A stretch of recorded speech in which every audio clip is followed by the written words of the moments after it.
Mathématiques faciles, compréhension, résolution, conseils réservés pour les classes primaires.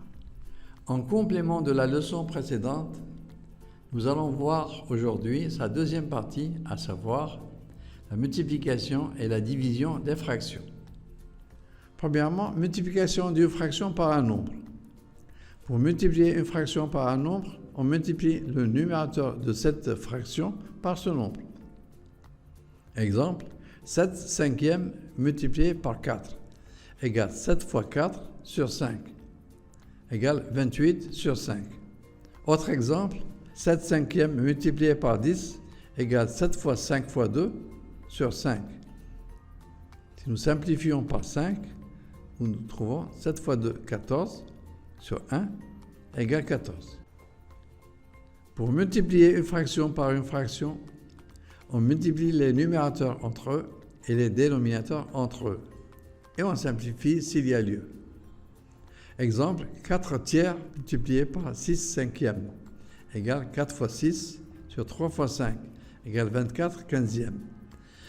On remarque que la fraction 24 quinzièmes peut être simplifiée, en ce sens que les nombres 24 et 15 ont un diviseur commun 3. On obtient alors 24 divisé par 3 sur 15 divisé par 3 égale 8 cinquièmes. Fraction irréductible. Il est conseillé à ceux qui le veulent bien de voir tout le temps s'il y a une simplification préalable avant d'attaquer l'opération. À savoir que si nous voulons traiter la même opération 4 tiers multiplié par 6 cinquièmes, je remarque que les nombres 6 numérateurs de la deuxième fraction et 3 dénominateurs de la première fraction ont un seul diviseur commun, c'est le nombre 3. Donc on peut simplifier par 3 et nous obtenons 2 fois 4, 8 sur 5 égale 8 cinquièmes directement. Autre exemple, la fraction 1 sur 2 multipliée par 2 sur 3 multipliée par 3 sur 4 égale 1 fois 2 fois 3 sur 2 fois 3 fois 4 égale 1 quart.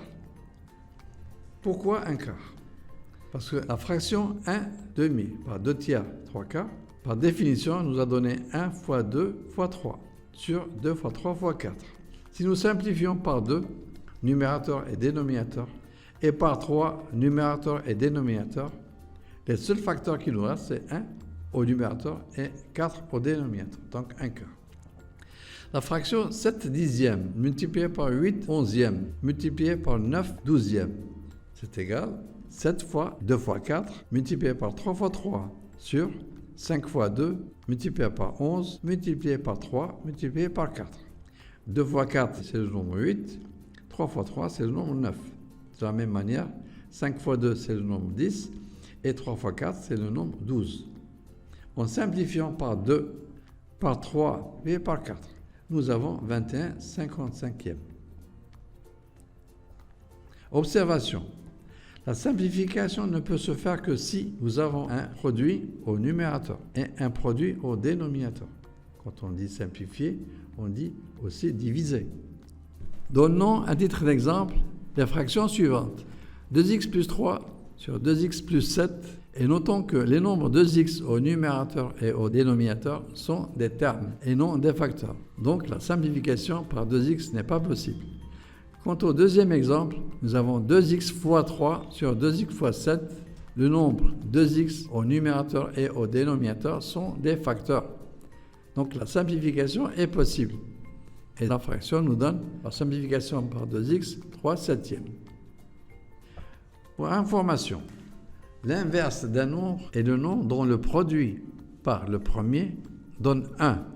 Exemple, 5 tiers est l'inverse de 3 cinquièmes. 5 tiers multiplié par 3 cinquièmes égale 1. Autre exemple, 8 égale 8 sur 1.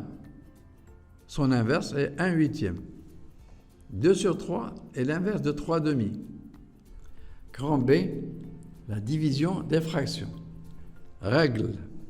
Pour diviser une fraction par une fraction, on multiplie la première fraction par l'inverse de la seconde. Exemple, 3 cinquièmes divisé par 7 dixièmes égale 3 cinquièmes multiplié par 10 sur 7 égale 3 fois 5 fois 2 sur 5 fois 7 égale 6 septièmes. Fraction irréductible. Autre exemple.